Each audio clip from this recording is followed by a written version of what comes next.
വിഭജന ഭീതി ദിനം ആചരിക്കുവാനുള്ള ഗവർണർ രാജേന്ദ്ര ആർലേക്കർ നടത്തിയ ശ്രമം ഭരണഘടനാ വിരുദ്ധം തന്നെയാണ്. ആ ശ്രമം രാഷ്ട്രീയ കേരളം അമ്പെ പരാജയപ്പെടുത്തി. സ്വാതന്ത്ര്യ സമരത്തെ ഒറ്റുകൊടുത്ത സംഘപരിവാറിന്റെ ചരിത്രത്തെ മറച്ചു പിടിക്കുവാനുള്ള ഹീനമായ ശ്രമത്തിന്റെ ഭാഗമാണിത്. ഓഗസ്റ്റ് 14 വിഭജന ഭീതി ദിനമായി ആചരിക്കണമെന്നാവശ്യപ്പെട്ട് ഗവർണർ അയച്ച സർക്കുലർ പ്രകാരം പരിപാടി നടത്താൻ നിർദ്ദേശിച്ച് കേരളത്തിലെ ക്യാമ്പസുകളിൽ നിർദ്ദേശമിറക്കിയിരുന്നു. എന്നാൽ ഈ വിഷയത്തിൽ മന്ത്രി ആർ ബിന്ദു ശക്തമായ എതിർപ്പ് അറിയിച്ചിരുന്നു. ഈ സ്വാതന്ത്ര്യ ദിനത്തിന്റെ തൊട്ടു തലേന്ന് വിഭജന ഭീകരതാ ദിനമായിട്ട് ആചരിക്കാൻ പറഞ്ഞ ഒരു സർക്കുലർ ബഹുമാന്യനായ ചാൻസലറുടെ നിർദ്ദേശാനുസരണം പോയതായിട്ട് മനസ്സിലാക്കുന്നു. കേരളത്തിലെ ക്യാമ്പസുകൾ ആ പരിപാടി നടത്തേണ്ടതില്ല എന്നുള്ളതാണ് കേരള ഗവൺമെന്റിന്റെ അഭിപ്രായം.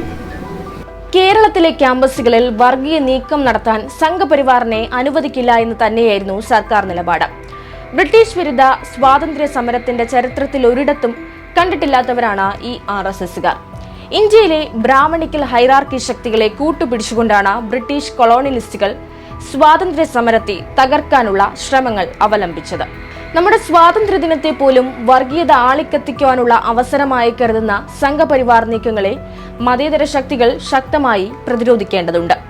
RSSന്റെ നാളിതുവരെയുള്ള ചരിത്രം പഠിച്ചാൽ അവരുടേത് കൊളോണിയൽ അടിമത്ത മനോഭാവം മാത്രമാണ്.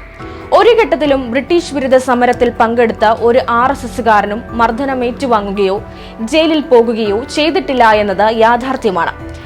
ഗോൾവാൾക്കർ ഒരു ഘട്ടത്തിൽ പോലും ബ്രിട്ടീഷുകാർക്കെതിരെ സംസാരിച്ചിട്ടില്ല. ഏതെങ്കിലും ഒരു സ്വാതന്ത്ര്യ സമരത്തിൽ പങ്കാളിയാവുകയോ ചെയ്തിട്ടുമില്ല. സ്വാതന്ത്ര്യ സമരവുമായി ബന്ധപ്പെട്ട് ഒരു ചരിത്രവുമില്ലാത്ത RSS എന്ന പ്രസ്ഥാനത്തിന്റെ വെറും പ്രചാരകനായി തരം താഴുകയാണ് ഇത്തരം സർക്കുലർ പുറപ്പെടുവിക്കുന്നതിലൂടെ ഗവർണർ. ഈ സംഘപരിവാറിന് സ്വാതന്ത്ര്യ ദിന തലേന്ന് വിഭജന ഭീതി ദിനമായി ആചരിച്ച് വർഗീയത വളർത്തണമെന്നല്ലാതെ മറ്റൊരു അജണ്ടയുമില്ല എന്നത് വ്യക്തമാണ്. കേരളത്തിലെ കലാലയങ്ങൾ എക്കാലവും RSSനെതിരെ കൃത്യമായ നിലപാട് സ്വീകരിക്കുന്ന ഒരിടമാണ്. അവിടേക്കാണ് സംഘപരിവാർ തങ്ങളുടെ വർഗീയ ജീർണത പടർത്തുവാനുള്ള ശ്രമങ്ങൾ നടത്തുന്നത്. എന്നാൽ ഇന്ന് ആ ശ്രമങ്ങളെല്ലാം തുടക്കമേ പാളുന്ന കാഴ്ചയാണ് കേരളം കണ്ടത്.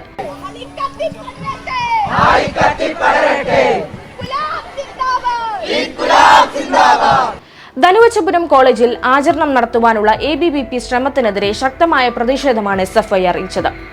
അതോടെ ABVPക്ക് പരിപാടി നടത്താൻ കഴിഞ്ഞില്ല.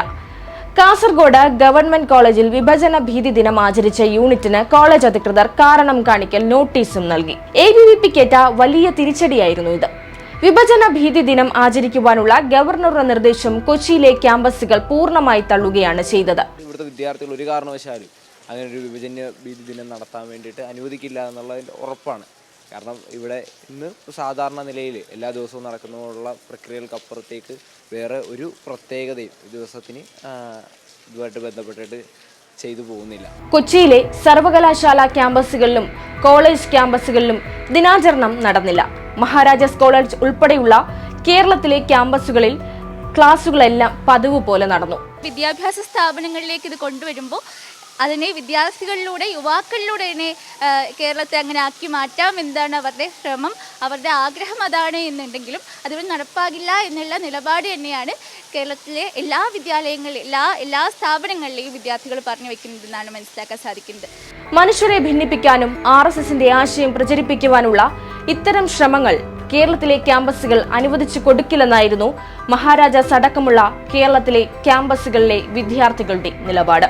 ഗവർണർ രാജേന്ദ്ര ആർലേക്കറെ മുൻനിർത്തി കേരളത്തിലെ സർവകലാശാലകളെ കാവ്യവൽക്കരിക്കാനും അപരവിദ്വേഷം വിളമ്പാനും ശ്രമിക്കുന്ന സംഘപരിവാർ നീക്കങ്ങൾ കേരളത്തിൽ വില പോകില്ല എന്ന ഇതിൽ നിന്ന് വ്യക്തമാണ്. കാരണം ഇത് കേരളമാണ്. ഇവിടം എക്കാലവും ഇത്തരം വിഷക്കുത്തുകളെ മാറ്റി നിർത്തിയിട്ടേയുള്ളൂ.